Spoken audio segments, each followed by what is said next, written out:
તો મિત્રો બધાને જય સીતારામ, જય શ્રી કૃષ્ણ મારા. તો આજ છે જીવંતિકામાનું વ્રત મારે, અને આ ભગવાનને અત્યારે હવારમાં નવરાવું, તૈયાર કરું, અને પછી માતાજીની પૂજા કરવાની. જીવંતિકામાનું વ્રત. તો મિત્રો જો આપણે જીવંતિકામાનો પાઠ કરેલો, એટલે માતાજીને બેહાડ્યા, માતાજીની પૂજા કરી. હજુ તો બધું બાકી, આરતી, થાર એ બધું બાકી. હવે ચાલુ કરીશું. બોલો જીવંતિકા માત કી જય. આ વર્ષની શરૂઆત શ્રાવણ માસ પહેલા શુક્રવાર થાય છે. કોઈ તકલીફ હોય તો બીજા શુક્રવારથી પણ કરી શકાય. વ્રત કરનારને સવારે ઉઠી સ્નાન કરવું, 5 દિવસનો દીવો કરવો, ભક્તિભાવપૂર્વક વંદન કરીને ભગવાનની પ્રાર્થના કરવી, પાટલા ઉપર દીવો મૂકી પત્ર, પુષ્પ, ચોખા, કંકુ વગેરે જીવંતિકા દેવીનું પૂજન કરવું અને કથા વાર્તા કરવી. એ દિવસે પીળા વસ્ત્રો પહેરવા નહીં. વર્ષો પહેલાંની આ ઘટના છે. એક વખતે લલિત નામનો એક રાજા હતો. એ રાજાને એક રાણી હતી, તેમનું નામ લલિતા દેવી. રાજા અને રાણી સર્વ વાતે સુખી હતો, પરંતુ એક વાતનો દુઃખી હતો. એમને શેર માટેની ખોટ હતી. એમને એક પણ સંતાન ન હતું, અને તેથી એમની ચિંતામાં રાણી અડધી થઈ જતી હતી. એક દિવસની વાત છે. રાણી ઉદાસ ચિંતને પોતાના ઓરડામાં બેઠી છે. એવામાં રાણી એક દાસી તો આગળ આવી ચડી. આ દાસી સુયાણીનું કામ કરતી હતી. આ દાસીએ રાણીને ચિંતામાં બેઠીને જોઈને કહ્યું, રાણીબા, તમે શા માટે આટલી બધી ચિંતા કરો છો? તમે આજ્ઞા કરો તો હમણાં ઉપાય બતાવો. બોલો, શું ઉપાય છે? દાસીએ ધીમેથી રાણીના કાનમાં કહ્યું, જોયું રાણીબા, ગામમાં એક બ્રાહ્મણીને 5મો મહિનો જાય છે. તમે સરભગા છો, એવો ઢોંગ આજથી શરૂ કરી દો. પછીનું કામ હું સંભાળી લઈશ. દાસીની આ વાત રાણીને ગળે ઉતરી ગઈ, અને પોતે સરગર્ભા છે એવી વાત ફેલાવવા માંડી. આ વાતને 7 મહિના વીતી ગયા. તો બ્રાહ્મણીએ મધરાતે દાસીને તેડાવી. મધરાતે બ્રાહ્મણીને પુત્રનો જન્મ આપ્યો. આ પુત્રને સાની માને લઈને દાસી રવાના થઈ ગઈ, અને રાણીના ઓરડામાં પાછલી બારીમાંથી દાખલ થઈ બાળક રાણીને આપ્યું. રાણી તો રાજી થઈ ગઈ. સવારમાં આખા રાજમહેલમાં સમાચાર ફેલાઈ ગયા કે રાણીને કુંવરને જન્મ આપ્યો છે. એટલે આનંદ છવાઈ ગયો. આમ રાણીનું વાજિયાત ટળ્યું. પરંતુ પેલી બ્રાહ્મણીનો જીવંતિકા દેવીનું વ્રત કરતી હતી, એટલે દેવી તેના બાળકનું રક્ષણ કરવા માટે રાજમહેલમાં પણ આવી પહોંચ્યા. કુંવર જ્યારે ઊંઘતો હોય ત્યારે દેવી એના ઓશિંગા પાસે બેઠા હોય. એમ કરતો દિવસો પછી મહિનાઓ, અને મહિના પછી વર્ષો વીતી ગયા. કુંવર તો મોટો થયો, અને તેનું નામ પાડ્યું વિજયકુમાર. રાજા લલિતકુમાર અવસાન પામ્યા, એટલે વિજયકુમાર ગાદી બેઠા અને રાજા બન્યા. આ રાજા તો ભારે દયાળુ હતો. રાજા વિજયકુમાર એના પિતાનો સાથ કરવા માટે ગયાજી જવા નીકળ્યો. રસ્તામાં એક વાણિયાનું ઘર આવ્યું. એ વાણિયા ઘેર તેઓ રાતવાસો રહ્યા. આ વાણિયાએ 6 બાળક થયો, અને 6 બાળકો વાળા પરથી 6 દિવસે મરણ પામતો. આજે 7મા બાળકની છઠ્ઠી હતી, અને વિધાત્રી લેખ લખવામાં આવવાનો હતો, અને વિજયકુમાર રક્ષણ કરવા માટે જીવંતિકા દેવીનું પણ તેઓ હાજર હતો. મધરાત થઈ અને વાણિયાને તો વિધાત્રી પધાર્યો, એટલે જીવંતિકા માતાએ આડું તીસું ઢળ્યું અને કહ્યું, દેવી વિધાત્રી, તમે અહીં ક્યાંથી આવ્યા? વાણિયાના દીકરાની આજે છઠ્ઠી છે, એટલે લેખ લખવા આવીશું.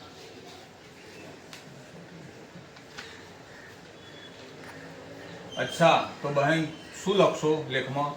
એ જ કાલે સવારે તમારો દીકરો મરણ પામશે. ના વિધાત્રી, એવું તમારાથી ન લખાય. હું તમારી મોટી બહેન અહીં હાજર હોઉં, અને તમે આવું અમંગળ ન લખી શકો. અંતે વિધાત્રી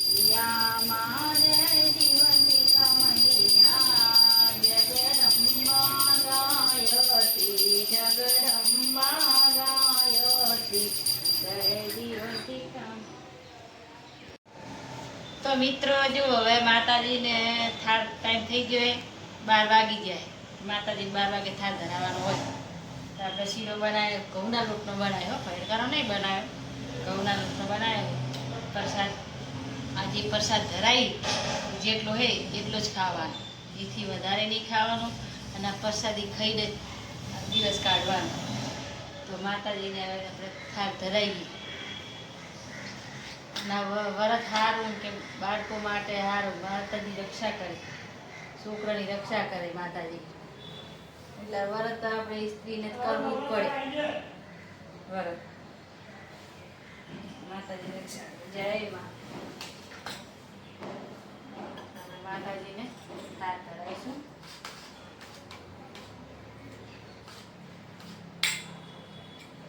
થઈ ગયો ઠંડો? ગરમ ઠંડો થવા દે. ગરમ થોડો ગરમ હે ને એટલે ઠંડો થવા દે પછી ધરાવી. આપણે વરત બૈરાન તો કરવું જ પડે. ચાલે જ નહીં. કરો તો એમ કે આપણે આનો મહિમા હું વ્રતનો? વરત એટલે કરવામાં આવે કે આપણા છોકરાની આપણે બાળ બચ્ચાની રક્ષા કરે માતાજી. માતાએ રક્ષા કરી. ગમે ત્યારે જાય ને તો માતાજી હંગાથ જ એવું? એની રક્ષા કરે. સરસ સરસ. લો વ્રત કરવું સારું. એટલે આખો દિવસ ઉપવાસ? આખો દિવસ કશું નહીં, આટલું જ. અને કેળાને એવું ખવાય. બીજું તો આ જે આ થાળ છે કીડો એકલો અને આ ધરાવીએ બીજું કશું જ નહીં. આ મા પછી બીજું નહીં કરવાનું કે ફરાય નહીં, કશું જ નહીં. હા. અને કેળા ખાવાના. સરસ સરસ. લો વ્રત તો કામ પણ એ તો કષ્ટી કરો તો જ ભગવાન મળે ને ભાઈ, એમને ના મળે ને.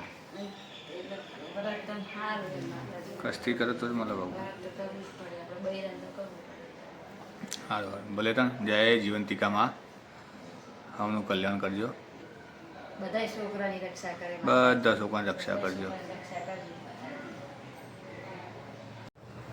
જમવા પધારો જીવંતિકામાં તરે મારી પ્રેમની થારી.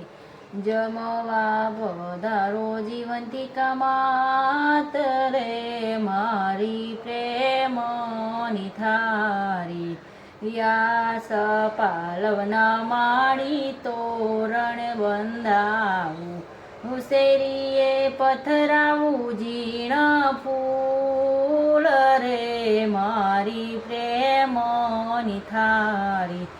જમવા પધારો જીવંતિકામાં તરે મારી પ્રેમની થારી. આવો તો તારા દેસુ યોરડા રે, દેસુ મેળીના મોલ રે મારી પ્રેમની થારી. જમવા પધારો જીવંતિકામાં તરે મારી પ્રેમની થારી.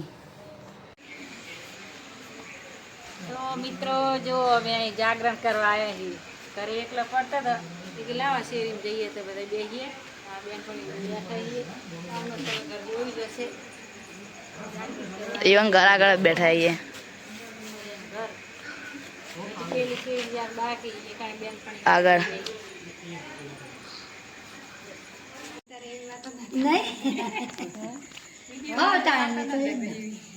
બધી વાળી વાતો કરવાની. બધી વાતો કરવાની આપણે થતી હોય કરવાની આપણે શું કહે નિંદા કરી નિંદા કરી કાઢી મારવાનું કોઈની વાત લઈને કોઈનું નામ દો વાત વાત છો દરેક તો કરાવી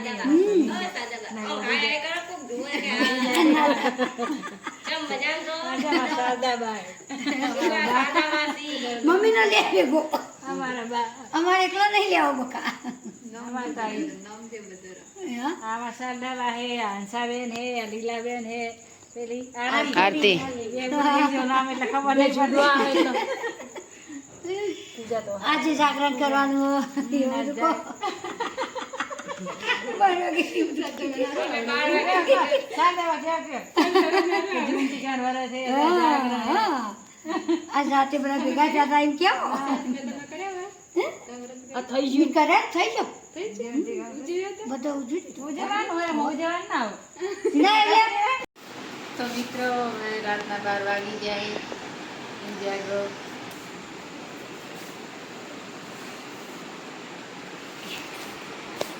હવે રાતના 12 વાગી જાય ઊઠી જઈશું.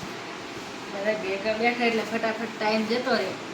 એટલે ઘરે ટાઈમ ના જો મારે જો કોઈ દી જાતી નહીં પણ આજે જઈ પહેલી વાર પણ મજા આવી. વાતુથી તો ઘરે ટાઈમ પૂરો થઈ ગયો. અને 12 વાગી ગયા. હવે હોઈ જશું. તો બધાને આ વિડીયો ગમ્યો હોય તો લાઈક કરજો, શેર કરજો, સબસ્ક્રાઈબ કરજો અને કોમેન્ટ કરવાનું ભૂલતા નહીં. તો બધાને જય સીતારામ, જય શ્રી કૃષ્ણ. મારા જય જીવંતિકામાં.